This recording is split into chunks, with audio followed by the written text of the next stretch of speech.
Latar belakang negara Kanada. Nama Kanada diambil dari bahasa Iroquois Siouxlawes iaitu perkataan Kanata yang bererti desa atau penempatan. Pada abad ke-17 dan awal abad ke-18, Kanada merupakan nama bagi sebahagian wilayah Perancis baru yang terletak di sepanjang sungai Siouxlawes dan pantai utara tasik-tasik besar. Lalu kawasan itu kemudian dipecahkan kepada dua jajahan British iaitu Upper Canada dan Lower Canada. Kedua-duanya disatukan semula pada tahun 1841 menjadi wilayah Kanada atau Province of Canada. Setelah itu, selepas menjadi negara gabungan pada tahun 1867, nama Kanada diterima sebagai nama rasmi negara baru ini dan Dominion diberikan sebagai gelaran negara. Kanada mempunyai populasi penduduk sekitar 0.5%, iaitu seramai 35 juta penduduk. Di Ontario, mempunyai penduduk paling ramai, iaitu sebanyak 13 juta. Sebanyak 32.32% etnik Kanada yang mendiami negara tersebut. Antaranya adalah masyarakat pribumi seperti Inuit, Métis dan First Nation. Etnik kedua terbesar yang menggunakan bahasa Inggeris pula dikenali sebagai Anglo-Canadians. Majoriti penduduk di Quebec menggunakan bahasa Perancis sebagai bahasa utama. Terdapat juga etnik majoriti yang mendiami Kanada seperti Scotland sebanyak 13.93%, Perancis 13.55%, Ireland 13.43%, Jerman 9.64%, Itali 4.61% dan First Nation 4.43%. Manakala etnik minoriti yang mendiami Kanada adalah seperti bangsa Filipina 2.4%, Kepulauan British 1.9%, Rusia 1.8%, Métis 1.7% dan Norway 1.3%.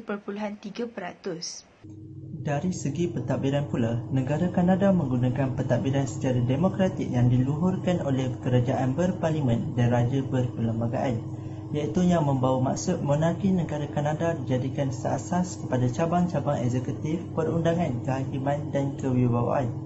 Ratu Elizabeth II menjadi ketua negara Kanada dan juga ketua negara bagi 15 negara Commonwealth yang lain.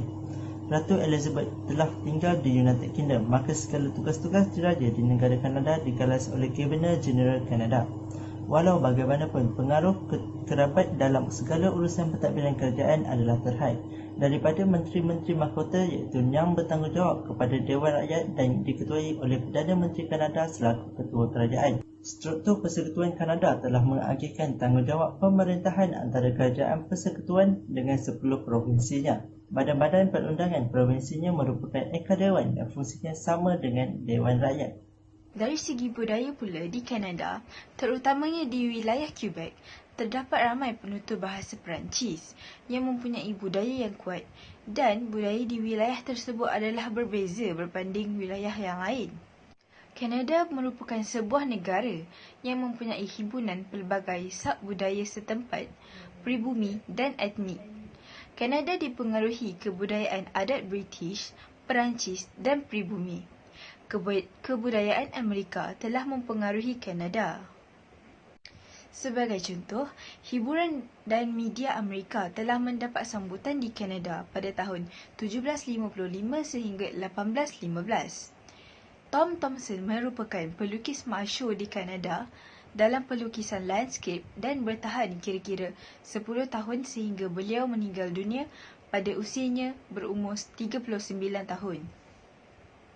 Selain itu, hoki ais juga merupakan salah satu sukan kebangsaan dan rasmi di negara itu pada musim sejuk, manakala sukan lacrosse pula menjadi sukan pilihan pada musim panas. Petunjuk makroekonomi, KDNK negara Kanada bagi tahun 2011 sehingga 2021 menunjukkan ketidakstabilan keluaran dalam negara kasar Kanada. Pada tahun 2011, corak KDNK menunjukkan peningkatan sehingga mencapai titik maksimum sepanjang 10 tahun kebelakangan, iaitu pada tahun 2013. Namun selepas itu, ianya mula menunjukkan corak penurunan mendadak pada tahun 2015 yang berjumlah 1556.13, membanding tahun sebelumnya 1803.53 dan seterusnya semakin menurun pada tahun 2016 sehingga ianya mencapai nilai KDNK hanya 1528.424 sahaja. Pada tahun 2017, nilai KDNK Kanada kembali pulih dan menunjukkan corak peningkatan sehingga tahun 2019, namun kini corak kembali menurun pada tahun 2020 dan tahun 2021. KNK Kanada pula bagi tahun 2009 sehingga 2018 turut menunjukkan ketidakstabilan. Pada tahun 2009, KNK menunjukkan peningkatan sehingga mencapai titik maksimum sepanjang 10 tahun, iaitu pada tahun 2013. Namun selepas itu ianya mula menunjukkan penurunan mendadak pada tahun 2015 yang berjumlah 15638.003 berbanding tahun sebelumnya 1776999 dan 861 dan seterusnya makin menurun pada tahun 2016 sehingga ianya mencapai nilai KNK hanya 1513226.803 sahaja. Pada tahun 2017, nilai KNK Kanada kembali pulih dan menunjukkan peningkatan sehingga tahun 2018. Data inflasi telah menunjukkan naik turun kadar inflasi bagi negara Kanada hanya dalam tempoh 11 tahun. Pada tahun 2011, Kanada merekodkan kadar inflasi yang paling tinggi bagi tempoh 11 tahun kebelakangan, iaitu kadar inflasinya sebanyak 2.91%. Pada tahun lepas pula iaitu tahun 2020, Kanada merekodkan kadar inflasi sebanyak 0.72% iaitu kadar inflasi yang paling rendah dalam tempoh 11 tahun ini.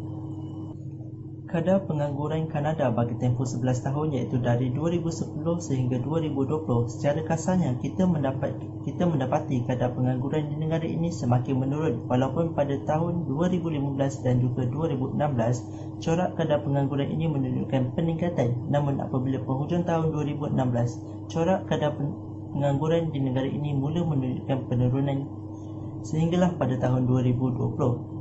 Perbezaan kadar pengangguran yang ketara telah direkodkan oleh Kanada hanya dalam tempoh 11 tahun iaitu pada awalnya kadar pengangguran yang sangat tinggi sehingga mencecah 8.5%.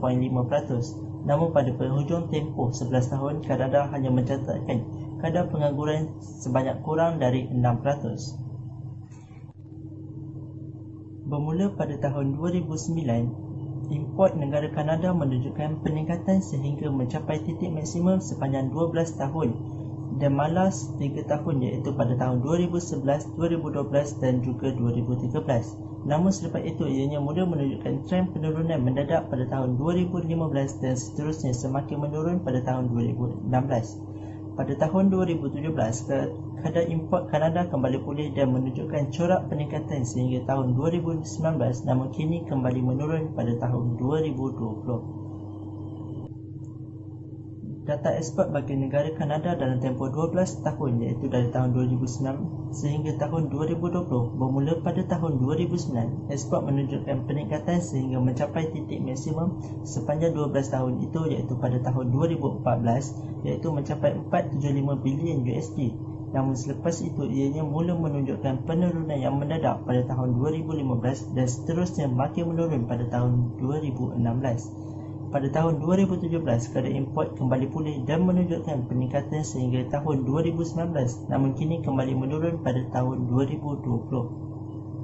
Pada tajuk kedua ini pula, saya akan menerangkan berkenaan dengan penggunaan sumber menjadi di Kanada ini.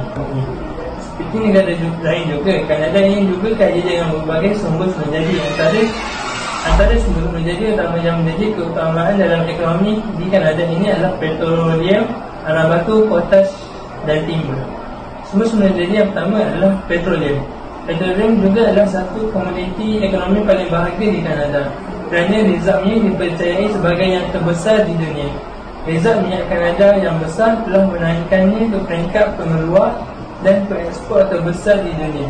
Asal-usul industri minyak negara ini dapat ditelusuri sejak 1858 ketika James Wheeler yang menggali sumur minyak pertama.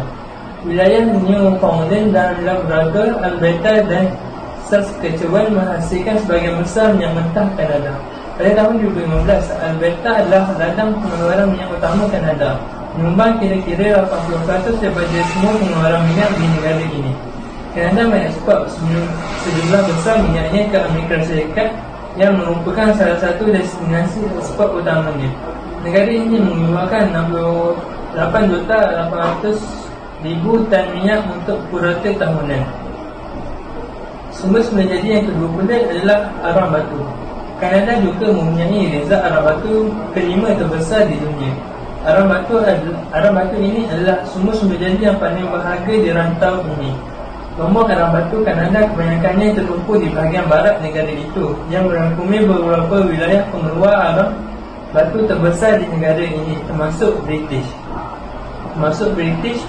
Columbia dan Alberta. Menurut penyelidikan PricewaterhouseCoopers, industri arang batu menyumbang 5.2 bilion antara tahun 2001 dan 2010. Sejak 2010, hampir 42,000 pekerja telah bekerja di sektor arang batu, menjadikannya sumber pekerjaan yang signifikan. Menurut laporan yang sama, industri arang batu Kanada bernilai kira-kira 7 bilion pada tahun 2011, peningkatan yang besar dari 1.6 bilion pada tahun 2001. Negara ini menghasilkan 30 juta tan arang batu rata-rata setahun. Sumber semula jadi yang ketiga pula adalah potash. Potash ini adalah mineral langka yang tinggi natrium klorida, kalium klorida dan garam lain. Potash ini berasal dari ungkapan potassium Belanda tahun 1477, iaitu potash. Penamaan potash di Kanada bermula pada tahun 1767. Produk ini dibuat dari abu kayu pada masa itu. Pengeluaran potash boleh jadi bermula pada tahun 1943 di Saskatchewan, Kanada.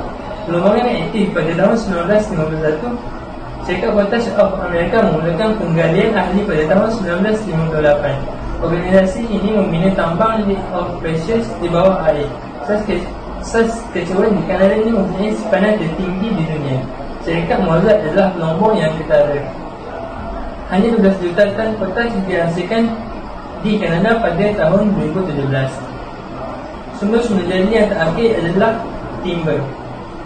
Timber ini lebih dikenali juga sebagai sektor perhutanan. Sektor perhutanan Kanada memberi sumbangan besar kepada ekonomi Kanada, dengan hutan yang mengikuti 42% dari luas tanah Kanada. Negara ini memiliki 10% tanah hutan di dunia, yang majoritinya adalah bunga api poplar dan oak. Sumber asli Kanada dan Perkhidmatan Hutan Kanada menguasai hutan dan perhutanan Kanada, bersama dengan sejumlah organisasi yang mewakili pemimpin terpilih, perunding dasar dan pelbagai pihak berkepentingan lain. Penebangan hutan secara meluas oleh penongkol Eropah pada abad ke-18 dan ke-19 digagalkan oleh dasar yang lebih moden, dan hari ini kurang dari 1% hutan Kanada terjejas. Saya akan bercakap tentang stok sumber asli di Kanada. Di Kanada, sumber semula jadi yang paling banyak ditemui adalah petroleum, arang batu, potash dan timber. Pengeluaran petroleum Kanada telah menghasilkan 4,596,724 tong minyak sehari pada 2016, yang berada di kedudukan kelima di dunia dan menghasilkan setiap tahun jumlah yang bersamaan dengan 1% daripada jumlah reservnya. Berdasarkan rajah pengeluaran minyak dari tahun 1980 hingga tahun 2017, ini telah menunjukkan peningkatan yang berterusan sehingga tahun 2017. Manakala pada tahun 2019, pengeluaran bersih produk petroleum Kanada mencapai 2.5 juta tong sehari, bersamaan dengan 145 bilion liter. Bagi penggunaan petroleum pula, jumlah penggunaan minyak pada tahun 1980 adalah lebih tinggi berbanding pada tahun 1984, yang mencatatkan penurunan pada tahun tersebut. Akan tetapi, selepas tahun 1984, jumlah penggunaan minyak mencatatkan peningkatan sehingga tahun 2016. Seterusnya, kita akan cakap tentang pengeluaran arang batu. Data menunjukkan ketidakstabilan dalam pengeluaran arang batu di negara Kanada. Pengeluaran arang batu menunjukkan peningkatan selepas tahun 1980, walaupun ada penurunan sedikit pada tahun-tahun berikutnya. Tetapi, ianya telah mencapai titik maksimum pada tahun 1997. Namun selepas tahun 1997, ia menunjukkan penurunan sehingga tahun 2016. Penggunaan arang batu Kanada menggunakan 42,907,000 tan arang batu setiap tahun. Pada tahun 2016, Kanada menduduki tempat ke-19 di dunia untuk penggunaan arang batu dan menyumbang kira-kira 3.8% daripada jumlah penggunaan dunia, sebanyak 1 bilion pada tahun 1 bilion tan. Pada tahun 2016 juga, dengan populasi penduduk di Kanada iaitu seramai 36 juta orang, mereka telah menggunakan 1 juta kaki padu arang batu per kapita atau 3,231 kaki padu per kapita untuk sehari.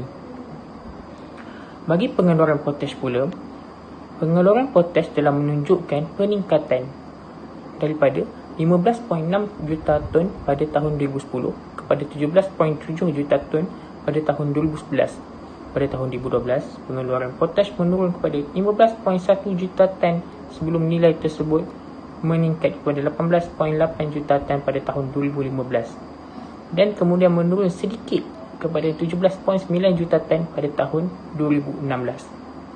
Pada tahun 2019, Kanada menghasilkan 20.9 juta ton potash berbanding 22.9 juta ton pada tahun 2018, iaitu penurunan sebanyak 2 juta ton. Untuk penggunaan potash pula, penggunaan potash di Kanada digunakan untuk menghasilkan baja. Potash digunakan dalam baja sekitar 95% untuk membantu pertumbuhan tanaman, meningkatkan hasil tanaman dan daya tahan penyakit, serta juga meningkatkan pengawetan air. Seterusnya, kita akan bercakap tentang pengeluaran timba. Berdasarkan darjah, pengeluaran timba telah menunjukkan penurunan iaitu sebanyak 81,000 pada tahun 2004 sehingga mencapai titik minimum pada tahun 2009 iaitu sebanyak 42,000. Selepas pada itu, ianya mula menunjukkan trend peningkatan dari tahun 2010 hingga tahun 2017 dan kembali menurun pada tahun 2018 iaitu sebanyak 61,000. Bagi penggunaan timba, berdasarkan jadual, penggunaan timba di Kanada menunjukkan peningkatan yang berterusan dari tahun 2012 sehingga tahun 2019. Terdapat 6 jenis timba yang digunakan di Kanada, iaitu hardwood lumber, softwood lumber, surat khabar, kertas, isi kayu dan panel struktur. Antara 6 jenis timba ini, yang paling banyak penggunaannya adalah softwood lumber, iaitu sebanyak 20,59,660 pada tahun 2012 kepada 21 juta pada tahun 2019. Selain itu juga, jenis timba hardwood lumber, kertas isi kayu dan panel struktur juga mencatatkan peningkatan yang berterusan dari tahun 2012 hingga tahun 2019. Seterusnya, saya akan bercakap tentang import dan ekspor sumber semula jadi. Yang pertama adalah import petroleum. 72% import Kanada berasal daripada Amerika Syarikat. Import Kanada yang lain berasal daripada pelbagai negara, antaranya adalah Belanda 9%, Korea Selatan 3% dan Norway 2%. Gambar rajah telah menunjukkan peningkatan import pada tahun 2009 iaitu sebanyak 10 bilion dolar kepada 17.4 bilion dolar pada tahun 2011, namun menurun kepada 16.6 bilion dolar pada tahun 2012 dan kembali meningkat kepada 18.1 bilion pada tahun 2015. Namun ianya kembali menunjukkan trend penurunan pada tahun 2015 dan tahun 2016.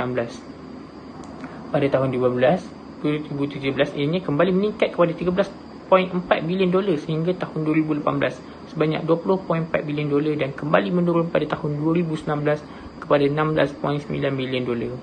Bagi ekspor petroleum pula, nilai keseluruhan produk petroleum yang diekspor mencapai 26.7 bilion pada tahun 2012 dan menurun hingga 2017 sebelum melonjak kembali menjadi 20.1 bilion Ekspor terus melambung hingga tahun 2019 apabila nilai jumlah dagangan mencapai 22.7 bilion. Bagi import arang batu pula, import arang batu telah menurun daripada 21 juta tan pada tahun 2005 kepada 7.6 juta tan pada tahun 2018. Kanada mengimport hampir 8 juta tan arang batu dan kebanyakannya adalah dari Amerika Syarikat. Untuk ekspor arang batu pula, pada tahun 2005 hingga tahun 2013, ekspor arang batu meningkat dari 28 juta tan kepada hampir 40 juta tan sebelum meningkat kepada kira-kira 30 juta tan antara tahun 2015 dan 2017. Pada tahun 2019, Kanada mengeksport 36.5 juta tan arang batu di seluruh dunia.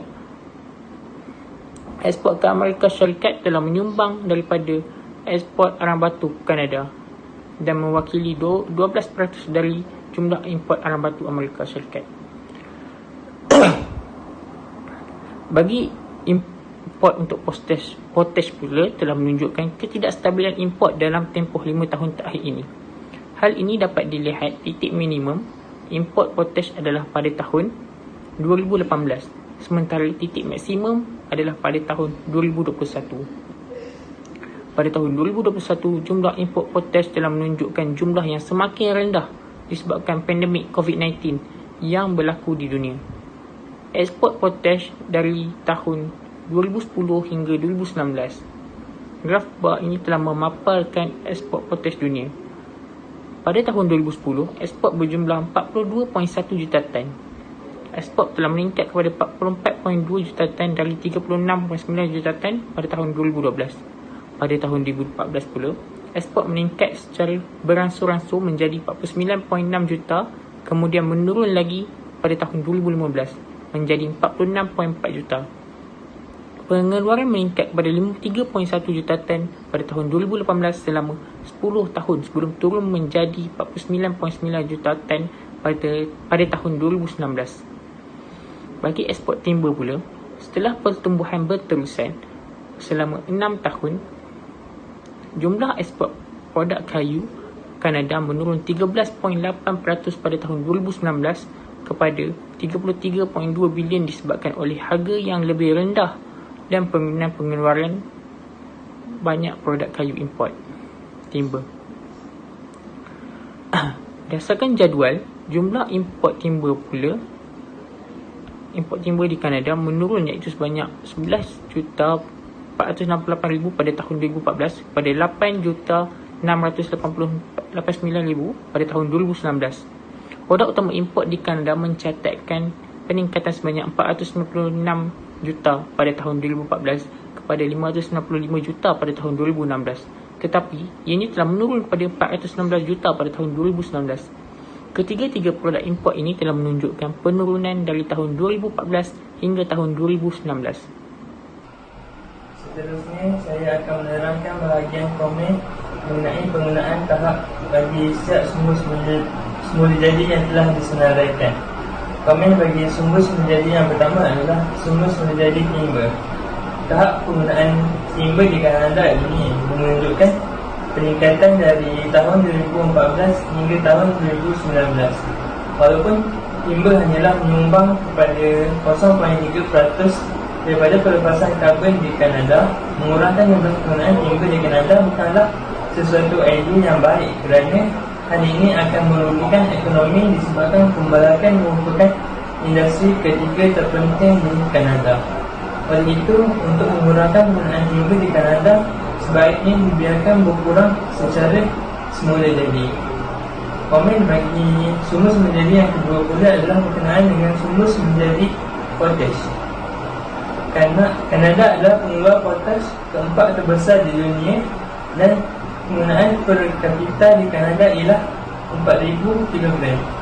Potash bersaing dengan sejumlah nutrien lain termasuk nitrogen dan fosfor untuk hasil tanaman. Dalam laporan terbaru, statistik Kanada mengatakan bahawa tahap penggunaan baja Kanada terus meningkat selama lebih dari 20 tahun, meningkat kepada 78 juta tan pada tahun 2013. Sementara import terus menurun.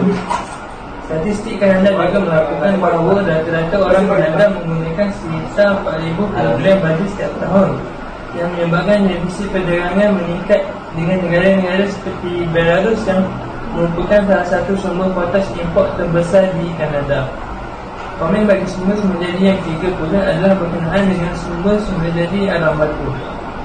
Industri pelombongan Kanada ini menggunakan lebih daripada 300,000 orang untuk melombong arang batu. Ciptaan baru oleh rangkaian syarikat pelombongan Kanada telah menurunkan tahap penggunaan arang batu di Kanada sehingga di bawah 50%. Sebahagian besarnya kerana penggunaan arang batu menurun akibat peningkatan kecekapan tenaga dan pembaharuan. Angka ini jauh lebih rendah daripada ketika pada awal abad ke-20 yang mencapai tahap penggunaan lebih dari 90%. Penurunan tahap penggunaan ini kerana untuk menghasilkan tenaga yang menggunakan arang batu jauh lebih mahal berbanding menghasilkan tenaga suria atau tenaga baru yang lain.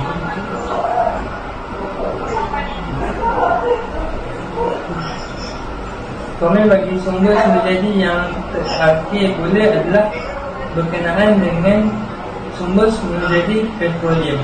Kanada kini menjadi salah satu negara terkemuka yang menggunakan tenaga rendah karbon. Kajian tahun 2015 menunjukkan bahawa Kanada telah mengurangkan tahap penggunaan arang batu lebih dari 50% dan pada masa yang sama meningkatkan pengeluaran gas asli melalui teknik dan teknologi baru penggerudian mendata.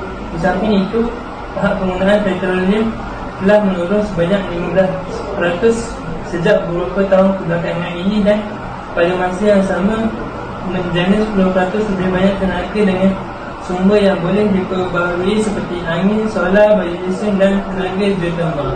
Gabungan ini telah membawa kepada kejayaan Kanada dalam menurunkan pelepasan karbon dan mencapai pengurangan 30% berbanding pada tahun 2000. Antara isu sumber alam semula jadi di Kanada adalah isu air dan tenaga. Kuantiti dan penggunaan air di Alberta, Kanada merupakan isu yang terbesar kerana faktor kekeringan air secara berturut-turut, penyusutan bekalan air dan pertumbuhan pesat serta perkembangan industri dan penduduk di Alberta. Di samping itu, penggunaan air di Kanada antara pelbagai sektor adalah tinggi kerana permintaan air yang meningkat seperti sektor petroleum yang menggunakan air yang besar bertujuan untuk pemulihan minyak dan pemasangan tenaga hidroelektrik juga bergantung kepada kuantiti air yang melalui turbin dan ketinggian air. Kanada memperkenalkan standard bahan api bersih atau The Clean Fuel Standard bagi mengatasi isu ini melalui rangkaian pelaburan dan inisiatif penting yang memenuhi peraturan standard bahan bakar bersih. Penggunaan semula jadi yang melibatkan proses pembakaran arang telah menyebabkan isu perubahan iklim berlaku di Kanada yang melibatkan masalah persekitaran dan kesihatan. Pembakaran arang batu merupakan masalah utama terbesar perubahan iklim kerana merupakan sumber kepada kes pelepasan rumah hijau di dunia dan bahan pencemaran toksik. Kanada bertanggungjawab untuk menghantar sejumlah besar arang batu ke luar negara dan masih menggunakan arang batu untuk menjana sebahagian elektrik. Tetapi di Alberta telah berkomitmen untuk menghentikan penghasilan elektrik arang batu pada tahun 2030. Aktiviti mengekspor arang batu juga boleh mewujudkan masalah pencemaran tempatan serta menyumbang kepada peningkatan pelepasan gas rumah hijau di tempat lain. Pembakaran arang batu juga memberi kesan negatif kepada kesihatan awam kerana pembakaran arang batu mengeluarkan sulfur dioksida, nitrogen oksida dan merkuri yang tinggi. Telah dikaitkan dengan pelbagai penyakit termasuklah bronkitis, penyakit paru-paru dan peningkatan kadar kematian bayi. Powering Pasco Alliance dicipta untuk membantu mempercepat pertumbuhan bersih dan perlindungan iklim dengan menghapuskan elektrik arang batu tradisional secara cepat. Ia didirikan oleh Kanada dan United Kingdom. The Powering Past Coalition menyatukan semua peringkat pemerintah, perniagaan dan organisasi dalam mengambil tindakan untuk memajukan peralihan dari penjanaan tenaga arang batu tradisional. Pertubuhan ini bertujuan untuk mempercepat fasa bahan bakar fosil keluar dari stesen janakuasa arang batu, kecuali yang memiliki penangkapan dan penyimpanan karbon yang sedikit. Hal ini telah digambarkan sebagai perjanjian Non-Proliferation Treaty untuk bahan bakar fosil. Anggota Powering Past Coalition komited bagi mencapai fasa ini dengan cara yang lestari dan inklusif dari segi ekonomi, serta memberikan sokongan yang sewajarnya untuk pekerja dan masyarakat. Sumber alam semula jadi yang seterusnya ialah kekurangan nutrien di Kanada. Nutrien yang digunakan dalam baja boleh menyebabkan masalah jika nutrien yang digunakan sedikit dan lebihan nutrien dari tanah tersebut akan mengalir ke air atau bertebaran di udara. Bagi mengelakkan hasil tanaman kekurangan nutrien dan menyumbang kepada hasil pertanian di seluruh dunia, baja berasaskan potash sangat diperlukan. Kesan perlombongan potash telah menyebabkan gangguan tumbuh-tumbuhan dan hidupan liar serta penggunaan dan pencemaran air dalam jumlah yang besar. Peraturan umum untuk penggunaan baja yang merangkumi batas dan margin ladang dan kawasan pengasingan mesti dipatuhi. Potash dilombongkan melalui dua kaedah. Yang pertama, perlombongan bawah tanah konvensional atau perlombongan penyelesaian. Perlombongan bawah tanah konvensional hanya dapat dilakukan pada kedalaman 1,200 meter sahaja, manakala proses perlombongan penyelesaian pula di lombong yang lebih dalam. Kemudian, setelah larutan tepu dengan potash, ia dipam keluar dari lubang. Rekod penggunaan kalium dalam baja dan baja harus disimpan kerana ini akan berguna untuk keputusan masa hadapan mengenai penggunaan potash. Perancangan baja organik dan baja pembuatan mesti diambil kira di mana terdapat risiko pencemaran yang signifikan dan hasil pengujian kadar fosfor, kalium, magnesium, pH dan nitrogen di dalam tanah yang mesti dilakukan sekurang-kurangnya setiap 5 tahun. Penebangan hutan adalah penghapusan penutupan hutan secara kekal dari suatu kawasan dan ditukar secara kekal untuk kegunaan lain. Sebagai contoh, tanah hutan dapat diubah menjadi kawasan pertanian atau pokok ditebang untuk membangun jalan atau infrastruktur lain untuk menyokong pembangunan industri, bandar atau sumber daya. Di Kanada, amalan penanaman semula pokok dilaksanakan sebagai sebahagian daripada pengurusan hutan lestari untuk menyediakan kayu bertujuan menghasilkan produk berasaskan kayu. Kawasan yang dilakukan penebangan hutan ini akan ditanam semula dan dibiarkan tumbuh secara semula jadi untuk memperbaharui penutupan hutan. Kanada mengawasi dan melaporkan secara berkala mengenai isu penting penebangan hutan dan penebangan hutan di Kanada semakin menurun pada masa ini, hanya pada kadar 0.02%. Walau bagaimanapun, gangguan semula jadi seperti kebakaran, penyakit dan kekeringan pokok boleh berlaku di kawasan hutan. Gangguan semula jadi menyebabkan kehilangan hutan adalah bersifat sementara dan tidak menyumbang kepada penebangan hutan kerana pokok-pokok akan tumbuh semula. Gangguan semula jadi ini tidak mempengaruhi kadar penebangan hutan di Kanada, tetapi gangguan ini boleh memberi kesan besar kepada alam sekitar termasuk keseimbangan karbon. Kanada masih mengawasi gangguan semula jadi untuk merancang pengurusan dan sebagai sebahagian daripada keperluan pelaporan perubahan iklim. Pemantauan yang dilaksanakan dapat memahami kesannya dengan lebih baik dan mengambil langkah-langkah yang mengurangkan perubahan yang disebabkan oleh gangguan semula jadi di persekitaran. Seterusnya, Kanada mengenakan undang-undang yang bersifat ketat di dunia, bertujuan untuk melindungi hutan dan memastikan bahawa amalan pengurusan hutan lestari diikuti di negara lain. Kanada mempunyai bidang kuasa ke atas sebahagian besar hutan di negara ini untuk membangunkan dan menguatkuasakan undang-undang, peraturan-peraturan dan dasar-dasar yang berkaitan dengan hutan. Undang-undang, peraturan dan polisi tersebut berbeza dari satu bidang kuasa yang lain, tetapi semuanya adalah berdasarkan prinsip pengurusan hutan lestari, dibangunkan melalui perundingan dengan orang awam, industri dan pihak yang berkepentingan berdasarkan kajian dan analisis saintifik. Antara peranan agensi kerajaan adalah memastikan semua syarikat perhutanan melaporkan secara rasmi mengenai operasi mereka, menjalankan audit untuk memastikan syarikat mematuhi undang-undang dan peraturan, menjalankan siasatan yang lebih terperinci sekiranya terdapat bukti bahawa pelanggaran telah berlaku, mengeluarkan amaran, denda dan hukuman lain, mendakwa pelanggaran yang paling serius melalui sistem pengadilan. Sebagai contoh, jika sebuah syarikat hutang tidak mematuhi rancangan pengelolaan hutan yang telah dipersetujui atau dengan syarat-syarat izin penanaman semula, pihaknya mungkin akan menghadapi beberapa hukuman yang berat yang dikenakan oleh agensi kerajaan.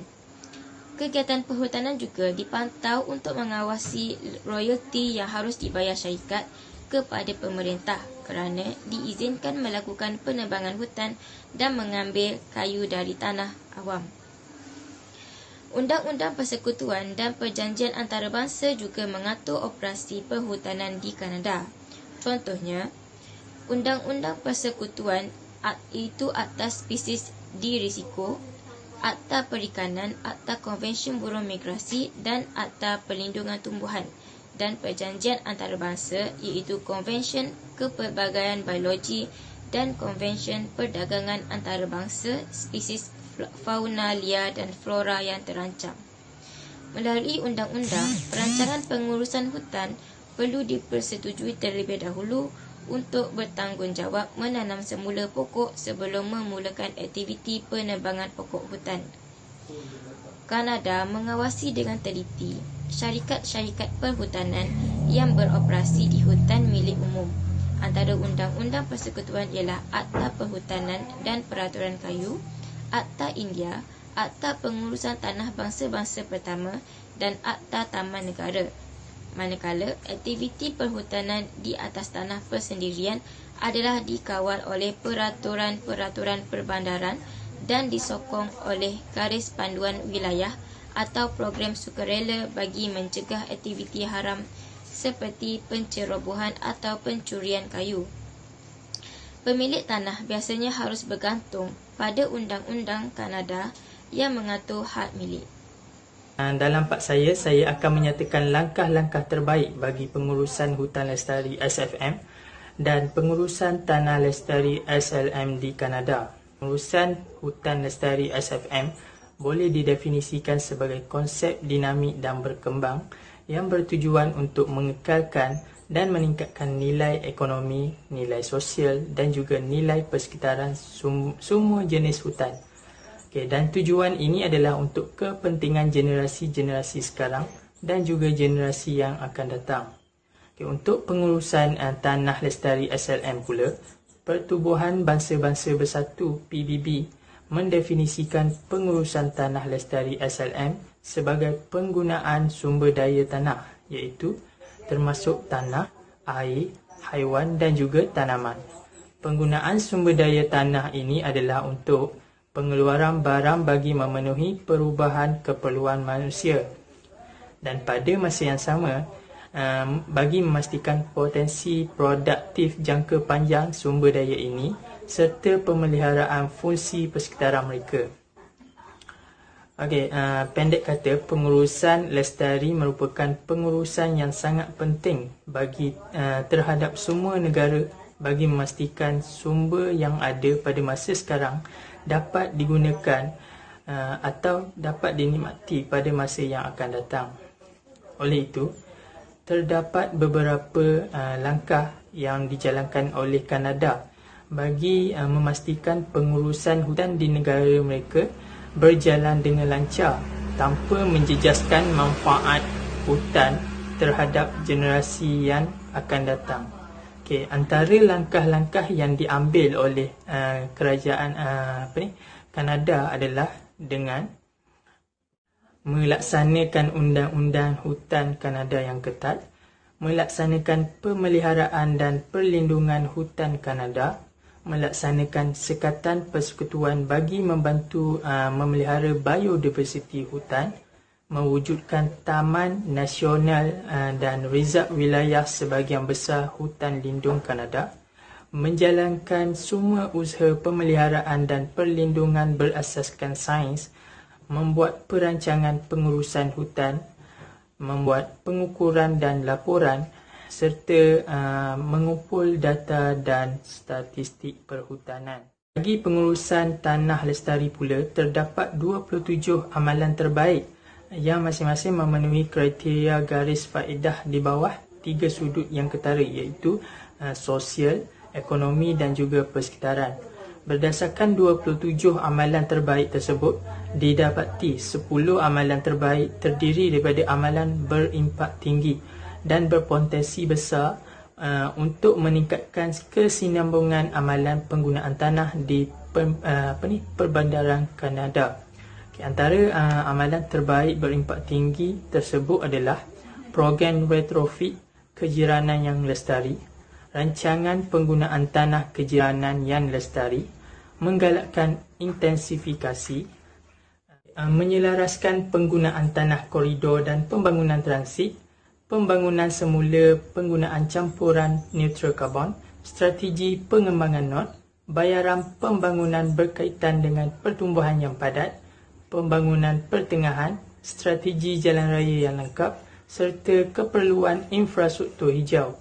Jadi sedikit sebanyak kita dapat mengetahui langkah-langkah terbaik yang diambil oleh Kanada dalam pengurusan tanah dan hutan secara lestari. Daripada langkah-langkah tersebut, kita mampu membuat satu kesimpulan yang di mana negara Kanada merupakan sebuah negara yang mampu mengekalkan kelestarian tanah dan hutan untuk dinikmati oleh generasi-generasi yang akan datang di negaranya.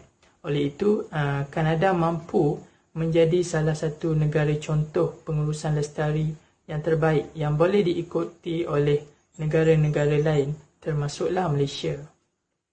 Sebagai kesimpulan, Kanada merupakan negara yang terkaya dengan sumber asli yang tersendiri seperti petroleum, arang batu, kayu balak dan potash iaitu kalium. Sumber asli ini menyumbangkan sebahagian besar kepada ekonomi negara Kanada. Sumber-sumber tersebut masih boleh menampung peningkatan populasi di Kanada. Penjagaan dan penjimatan sumber perlu dilakukan bagi kepentingan generasi akan datang. Pihak berkuasa seperti kerajaan atau Kementerian Sumber Asli bagi Kanada perlu mengambil perhatian mengenai isu yang timbul kepada alam sekitar. Selain itu, pihak berkuasa juga boleh membuat tindakan atau keputusan berkaitan dengan penjimatan sumber dengan berpandukan kepada negara luar.